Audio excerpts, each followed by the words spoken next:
Welcome to the Checkered Floor Garage. This is the Kawasaki Vulcan 750 Maintenance and Service Series, and today we're going to be changing the oil in the rear shocks. I can't find anywhere in the service manual where it says to change this on a recurring basis, so what I'll recommend is that if you haven't done so on your Vulcan, you might as well just take care of it. What you'll need for materials is some 5-weight oil. The service manual does not give any indication as to the second number here, so as long as you're just 5W, that's all you need. I got this 5W Napa synthetic. You also need a syringe like this to suck the old oil out. I'll link this in the description below. I got it from Amazon. On the left is the shock oil that probably came with my 2004 Vulcan. It's currently got 26,000 miles. On the right is some brand new 5W oil. First, we're going to get the bike up on the center kickstand, and then using a 17 mil socket or wrench, we're going to remove the top and bottom bolts from one of the shocks. We'll just do one at a time. With the top and bottom bolts removed, you should just be able to grab the rear shock and just pull it straight off like that. Notice that there is one additional washer behind the shock on the top. We'll just keep that there.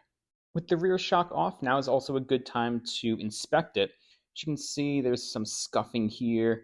If you look closely, there is some surface rust, to be expected after almost 20 years.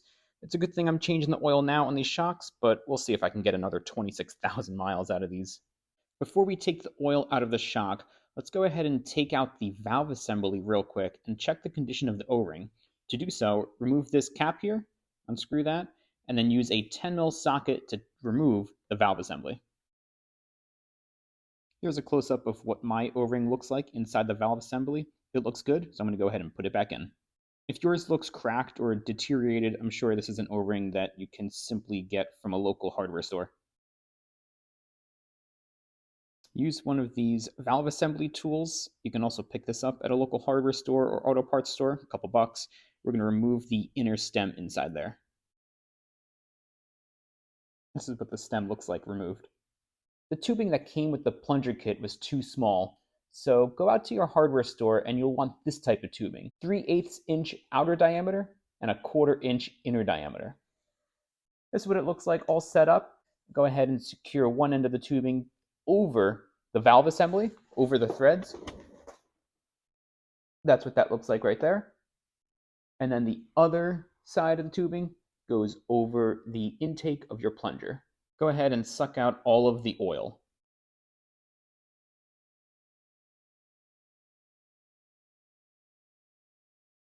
All right, so that took me 3 times with the syringe to get all the oil out.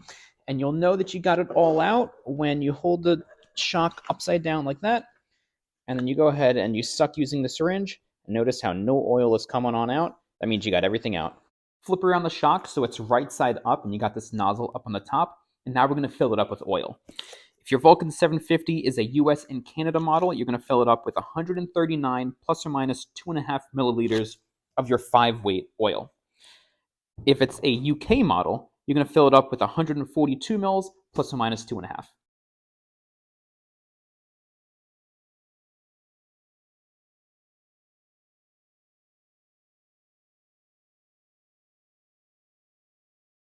If you're encountering a ton of resistance and it's impossible for you to force any more oil into the shock, but there's still more oil to go, stop and re-drain the shock. So turn it around, suck out all the oil, and start from scratch. It's imperative that there is absolutely no oil left in here. As long as this is empty, when you go to refill it with oil, it will take the full amount of oil. Next, we're going to reinstall this little nozzle piece, and then we're going to fill up the shock with a little bit of pressurized air.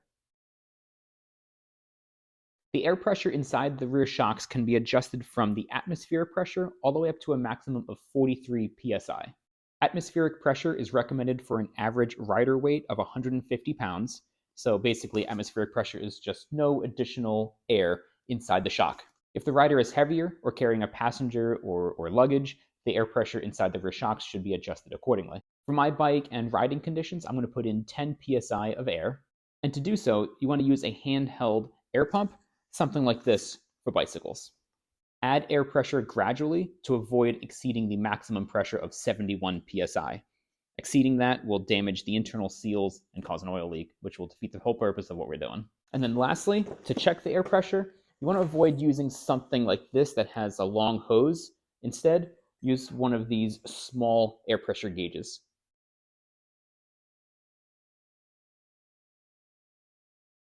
After you got the air pressure adjusted, the last thing that you can adjust with these rear shocks is the damping. The damping can be adjusted to any of these 4 settings, with 1 being the softest and 4 being the hardest. The factory setting is a 2, and I'm just going to leave it there as a 2. Take note of the order for the washers and the lock washers, which is different between the top and bottom for the rear shocks. For the bottom, the shock is going to go right onto the bike with a washer, a lock washer, and your cap nut. And then for the top, remember, there's a washer in between the motorcycle and the rear shock absorber, along with 2 washers, a lock washer, and your cap nut. I also like to put a little bit of anti-seize on the smooth part here behind the threads for the top and bottom, since this is a part where the shocks kind of pivot as the rear suspension moves up and down. Go ahead and retighten using the same 17 mil socket or wrench. Tighten it down to 26 foot-pounds.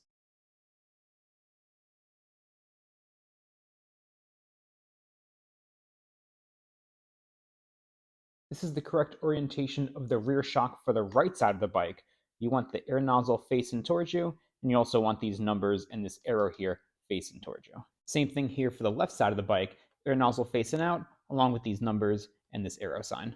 With the shock on one side of the bike done, now go ahead and go to the other side of the bike and finish up that shock. Whatever air pressure you use and whatever damping setting you use for this shock, make sure you do the same exact thing for the other side as well. Lastly, just make sure that everything is secure. All the bolts and caps, the valve cap that you remove is back on tight and snug and secure. The shock doesn't have any wiggle room.